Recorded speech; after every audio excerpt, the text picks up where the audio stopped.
teacher, Shakyamuni Buddha. Namo fundamental teacher, Shakyamuni Buddha.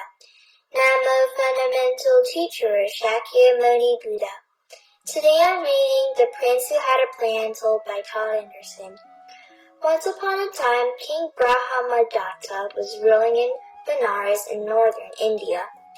The enlightened being was born as his son, the prince. Being quite intelligent, he completed his entire education by the age of 16. So, at this early age, his father made him second in command. In those days, most people in Benares worshipped gods. They were very superstitious. They thought gods caused things to happen to them rather than being the result of their own actions.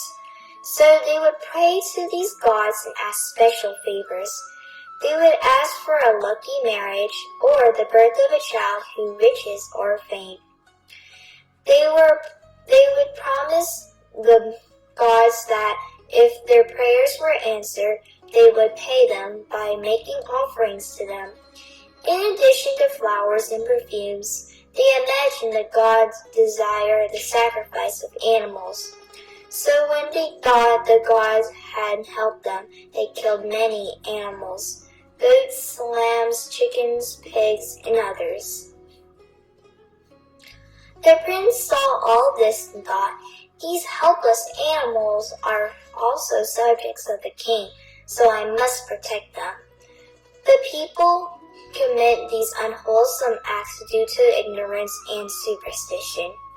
This cannot be true religion, for true religion offers life as if really is not killing. True religion offers peace of mind, not cruelty. I fear these people believe in superstitions too strongly to give them up. This is very sad, but perhaps their beliefs can at least be put to good use. Someday I will become king, so I must begin to make a plan to let their superstitions help them. If they must offer sacrifices, let them kill their own greed and hatred instead of these helpless animals. Then the whole kingdom will benefit. So the prince devised a clever long-term plan. Every so often he rode his grand chariot to a popular banyan tree just outside the city. This was a huge tree where the people prayed and made offerings to a god they thought lived there. The prince came down from his chariot and made the same offerings as others: incense, flowers, perfumes, water, but not animal sacrifices. In this way he made a great show, and the news spread about his offerings. Pretty soon, all the people thought he was a true believer in the great god of the banyan tree.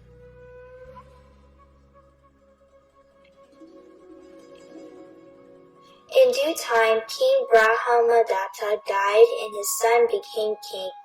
He ruled as a righteous king, and the people benefited.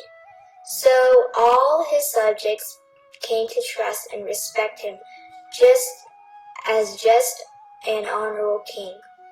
Then one day he decided it was the right time to carry out the rest of his plan. So he called all the leading citizens of Benares to the royal assembly hall. He asked them, "Worthy ministers and loyal subjects, do you know how I was able to make sure that I would become king?" No one could answer. He said, "Do you remember that I often gave wonderful sweet offerings to the great god of the banyan tree?" "Yes, our lord," they said. The king continued, "At each of those times I made a promise to the powerful god of the tree. I prayed, 'Oh, mighty one, if you make me king of Benares, I will offer a special sacrifice to you, far greater than flowers and perfumes.' Since I am now the king, you all can see for yourselves that the God has answered my prayers. So now I must keep my promise and offer the special sacrifice." All those in the assembly hall agreed. They said, "We must prepare this sacrifice at once. What animals do you wish to kill?" The king said, "My dear subjects, I am glad you are so willing to cooperate. I promised the great god of the banyan tree that I would sacrifice anyone who fails to practice the 5 training steps. That is, anyone who destroys life, takes what is not given, does wrong in sexual ways, speaks falsely, or loses his mind from alcohol. I promise that if any do these things, I will offer their guts and their flesh and blood on the great God's altar." Being so superstitious, all those in the hall agreed that this must be done, or the God will surely punish the king and the kingdom. The king thought, such is the power of superstition that these people have lost all common sense. They cannot see that since the first training step is to give up killing, if I sacrifice one of my subjects, I would be the next on the altar.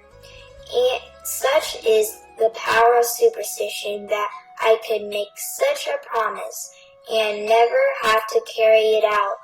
So, with full confidence in the power of superstition, the king said to the leading citizens, "Go into the kingdom and announce the promise I made to the god. Then proclaim that the first 1,000 who break any of the training step will have the honor of being sacrificed to keep the king's promise." Lo and behold, the people of Benares became famous for carefully practicing the 5 training steps. And the good king, who knew his subjects so well, sacrificed no one. The moral is, sacrifice your own wrongdoing, not some helpless animal. May every living being, our minds as one and radiant with light, share the peace of peace with hearts of goodness, luminous, and bright. If people hear and see how hands and hearts can find and keep in unity, may their minds awake to great compassion, wisdom, and to joy. May kindness find reward. May all who sorrow leave their grief and pain. May this boundless light break the darkness of their endless night.